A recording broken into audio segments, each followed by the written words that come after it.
Hello guys, welcome back to my channel Rupali dot Ganesh. কেমন আছো? আশা করছি ভালো আছো। সবাইকে গুড মর্নিং। আর এখান থেকে ব্লগটা শুরু করলাম আজকে। তো আজকে ব্লগটা একটু বড় হবে মোটামুটি আর কি। তো এখানে দিয়ার পাপ্পা ঝাড়ু দিচ্ছিল সকাল সকাল, তখন বাজে 8টার মতন। তারপর আমরা দুজন মিলে চা খাচ্ছিলাম ডিম টোস্ট করে।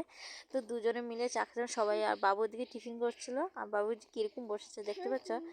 তো আমরা দুজন মিলে দিয়াকে এখানে বসিয়ে রেখেছিলাম, আমরা টিফিন করছিলাম, তাদেরকেও টিফিন দিব, মানে দিয়াকে খাইছে না। তো আমরা খাওয়া দাওয়া কমপ্লিট করে চলে আসলাম আমি কাপড়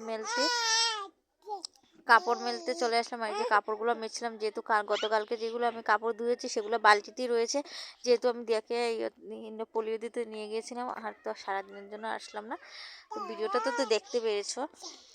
তো এখানে তো কাপড়গুলো ভালো করে মেলে দিচ্ছিলাম। ওর পাপা এখানে আমাকে আঞ্জা করে ধরেছিল। তো যাই এখানে ভিডিওর মধ্যে উঠে পড়েছিল, তো কিছু করার নেই। তো যাই এখানে ইয়ার্কি করছিল।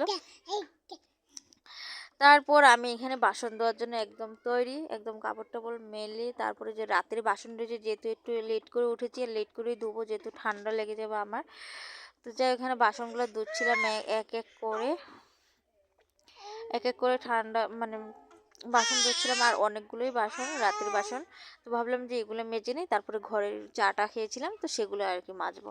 তো তার জন্য ঝটপট করে বাসনগুলো ধুচ্ছিলাম, আর ভাবছিলাম যে কখন কি করব। তো তার জন্য তো জলদি জলদি অনেক কাজই করে নিচ্ছিলাম। আর ঝটপট যদি করি না সেগুলো আর কি থাকবে, তো ঝটপট করে আর কি বাসনপত্র মেজে যাওয়ার পর।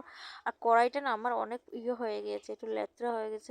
তো এখানে কড়াইটা মাজছিলাম। তো এখানে ভালো করে কড়াইটা করে, যেহেতু গতকালকে আর কড়াইটা রাত্রে মাজা হয় না, তো রাত্রে তো আর কড়াই মাজতে পারে না, তো মাজা টাজা হয় না। তো ঝটপট করে কড়াইগুলো মেজে নিলাম। আসলে সত্যি কথা বলতে কাজ করতে আমার ভীষণ ভালো লাগে, কিন্তু শরীরটা যদি ভালো থাকে তো কাজ করতে আমার বেশি সময় লাগে না। আর আমি ঘাটে গিয়ে বাসন আসলে ধুতে পারছিলাম না, ঘাটটা ভালো না। তার জন্য এই দরজার সামনে আমি একটা সিস্টেম করেছিলাম নিজের থেকেই, ওর পাপারে বলছিলাম সিস্টেম করতে, তো করে দিয়েছে।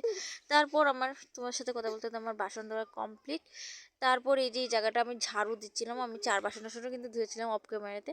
তো যাই হোক, এই যে দেখতে পাচ্ছি এই জায়গাটা আমি পরিষ্কার, রান্নাঘর কিন্তু বেহাল হালত, মানে হালতটা ভীষণই খারাপ। তো সেগুলো আর কি আস্তে ঘরের জিনিসপত্র গুছাচ্ছিলাম, যেহেতু রান্নাঘরটা আমার গুছাতে খুব ভালো লাগে আর কি। তো তার জন্য আর কি ঘরটা আমি ভালো করে গুছিয়ে নিচ্ছিলাম। তারপর এখানে বাবু এখানে বসে আছে, পড়ার থেকে উঠে দুষ্টুমি করছিল। আর এই যে ঘরটা দেখতে পাচ্ছ কি পর্যন্ত অগোছানো, তো সেগুলো না আমি ভাবলাম যে না, ঘরটা আমি গুছিয়ে নিই। আর ঝটপট করে এই যে ঘরটা গুছানোর পর মা স্নান করার পর তারপর চলে আসে, প্রায় 2:30টার মতন বেজে গিয়েছে, 3টের মতন বাজে। 2:30টার সময় আমি স্নান করেছি। তারপর মা এই যে মা বলে একটা ফটো উঠা, আমি বললাম উঠাবো। তো ভিডিওটা কেমন লাগলো, ভালো লাগলে লাইক শেয়ার